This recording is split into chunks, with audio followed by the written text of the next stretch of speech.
লালন coffee হাউসে বাজছে লালনের গান। মানুষ লালনের গান শুনছেন আর বসে কফি কিংবা চা পান করছেন। এখানে চা পান করতে প্রতিদিন অনেক মানুষ আসেন। দোকানের ভেতরে বসে কফি পানের রয়েছে সুন্দর পরিবেশ।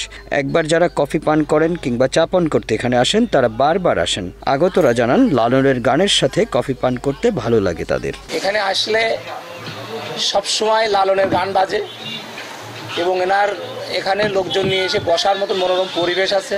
গান শোনার তালে তালে কফি খাইতে খুব ভালো লাগে এবং এই দোকানে দীর্ঘদিন ধরে আমরা এখানে কফি খাই। তাদের অবসর টাইমটা একটু রিল্যাক্স করার জন্য আসে। এখানে কফি খাওয়ার পাশে লালন গীতিটা শুনতে খুবই মন মুগ্ধকর একটা পরিবেশ হয়। রিল্যাক্স করে তারপর আবার কাজের দিকে চলে যায়।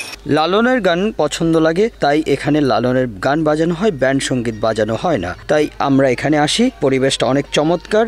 আমরা এখানে বসে কফি পান করি। আমরা অবসর সময় এখানে আসি চা খেতে। চাচা সবসময় আপনার লালন গীতির গান চলে, তারপরে তার পোশাক পরিচ্ছদ লালনের কোয়ালিটি।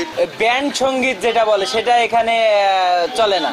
কিছুক্ষণের জন্য আমাদের হারিয়ে যায়, একটা অন্য বিনোদনের ভিতরে পড়ে যাই। পাশাপাশি আমরা এখানে চা কফি খাই। দুপুর টাইমে বসার একটা সময় কাটাই এখানে এসে। লালনের সকল কিছু আমাদের কাকার মধ্যে দেখা যায়, এটাই আর কি অনুভব করি। আর পরিবেশটা অনেক সুন্দর।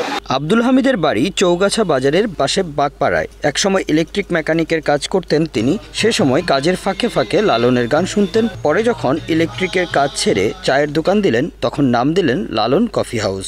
91 সাল থেকে এই দোকানের পদার্পণ এই 31 বছর চলছে। তো এই 31 বছর আমি এই দোকানটা চালাচ্ছি এবং এই নামকরণ করার মূলেই হচ্ছে যে লালনকে ভালোবাসি, লালন সাইজিকে, তাই তার নামেই দোকানের নামকরণ করা। দোকানে এখানে ওয়ার্কশপের কাজ করতাম, তো আমরা কয়েক বন্ধু ছিলাম মিস্ত্রিরা, এরা লালন গীতি শুনতাম।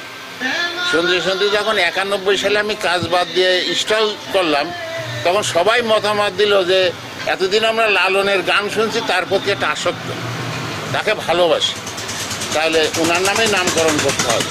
সেভাবে আমি ওই নামকরণ করলাম যে লালন সাইজির নামে। প্রতিদিন প্রায় 1000 চা এবং কফি বিক্রি হয় তার দোকানে। Bangla affairs news desk.